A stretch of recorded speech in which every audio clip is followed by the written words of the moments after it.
생명의 말씀. 생명의 말씀 오늘 이 시간에는 동해석동교회 임성명 목사님께서 말씀 증거해 주십니다. 들으시고 은혜의 시간 되시기 바랍니다.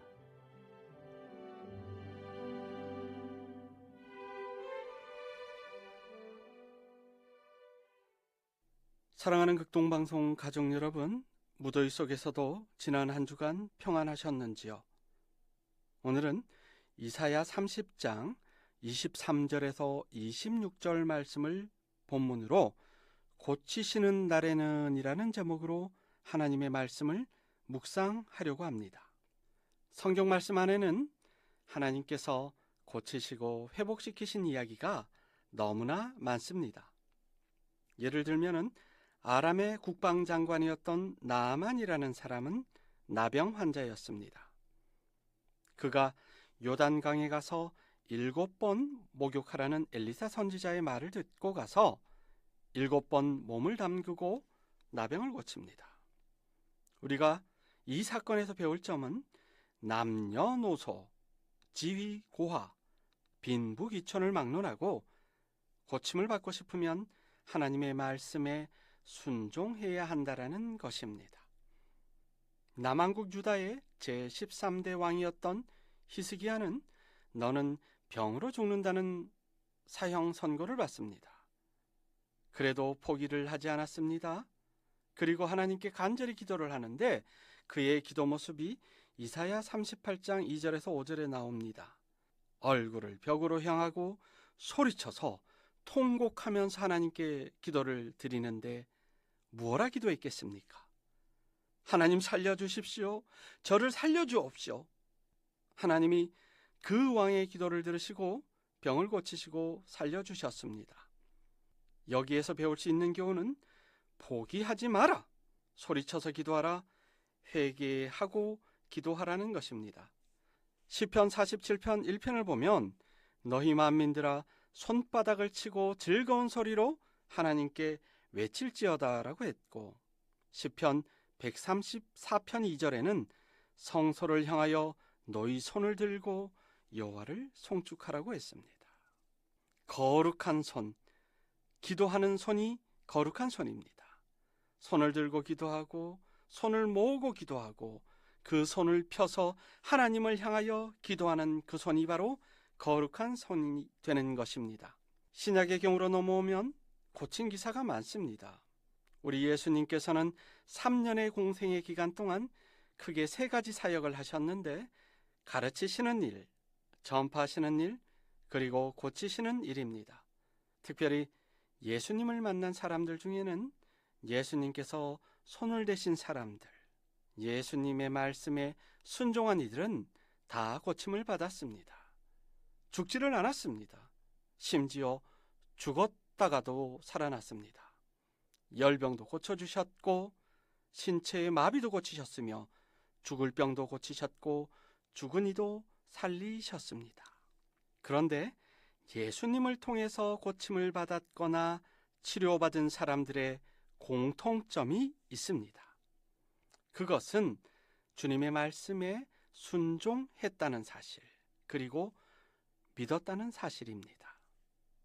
사랑하는 극동방송 가족 여러분, 간절한 기도의 제목이 있으십니까? 소망하는 무언가가 나를 애타게 합니까?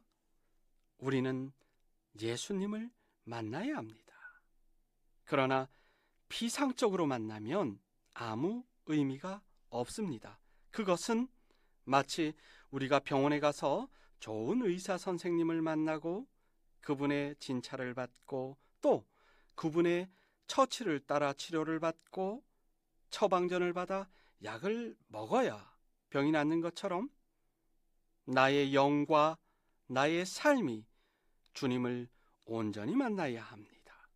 구체적으로 만나야 합니다. 그리고 주님이 하라 명하신 대로 해야 합니다. 의사 선생님들이 공통적으로 하시는 말씀이 있습니다. 병원에 온 환자가 의사 앞에서 아는 척을 한다든지 의사 앞에서 똑똑한 척을 한다든지 의사의 지시사항을 제대로 따르지 않는다면 병도 잘 낫지 않는다고 합니다. 그래서 병원에 가서 의사 선생님이나 도와주시는 간호사 선생님들 앞에서 아는 척을 하고 내 고집을 피우면 안 된다는 것입니다. 예전에는 처방전 없이 약국에서 그냥 약을 살 때가 있었습니다.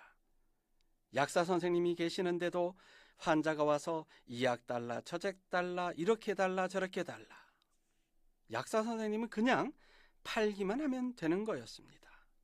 하지만 병은 잘 낫지 않습니다. 우리의 신앙생활도 마찬가지입니다. 하나님이 하라는 대로 성경 말씀대로 아멘 하고 따라가는 것이 건강한 그리스도인입니다. 사람이 아니라 오직 말씀만 따라가는 것, 그리고 믿는 것이 중요합니다.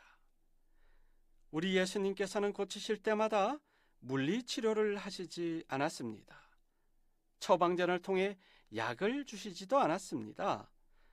내 믿음이 크구나, 내 믿음대로 될지어다. 저희 믿음을 보시고 그렇게 고치셨습니다. 그래서 오늘 우리가 주님을 통해서 고침을 받을 마음이 있으면 주님의 능력과 주님의 사랑을 확실하게 믿어야 하는 것입니다. 우리가 하나님의 은혜를 입기 위해서 하나님의 말씀에 귀 기울여 볼 때 오늘 본문을 통해서 깨닫는 것이 있습니다. 환난의 떡을 주신다는 것입니다. 주께서 너희에게 환난의 떡과 고생의 물을 주시나라고 이사야 30장 20절에 기록되어 있습니다. 18절에는 그러나 여호와께서 기다리시나니 이는 너희에게 은혜를 베풀려 하심이요 일어나시리니 이는 너희를 긍휼히 여기려 하심이라. 그 당시 이스라엘은 나라가 망했습니다. 포로로 붙잡혀갔습니다. 민심은 조각났습니다. 마음에는 상처투성이입니다. 가정은 산산이 부서졌습니다. 이것이 바로 이스라엘의 아픔이었습니다. 이러한 상황을 하나님이 주신 환난의 떡과 고난의 물이라고 이야기를 합니다.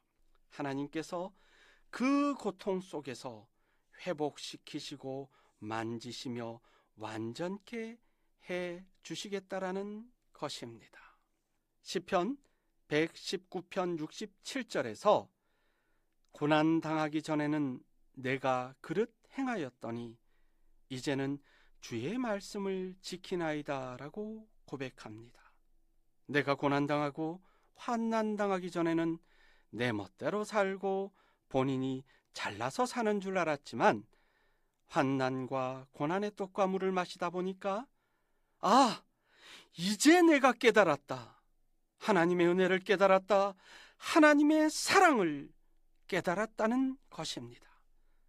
그리고 71절에서는 고난당한 것이 내게 유익이라. 이로 말미암아 내가 주의 율례들을 배우게 되었나이다 라고 말합니다. 다시 말하면 이 환난과 고난도 잘 다루기만 하면 복이 된다라는 말씀입니다. 성공도 잘못 다루면 실패가 됩니다. 환난과 고난과 실패와 절망도 잘 다루기만 하면 축복의 징검다리가 된다라는 것입니다. 오늘 본문 26절 하반절을 보면 하나님께서 고치신 후에 일어날 영광을 설명합니다.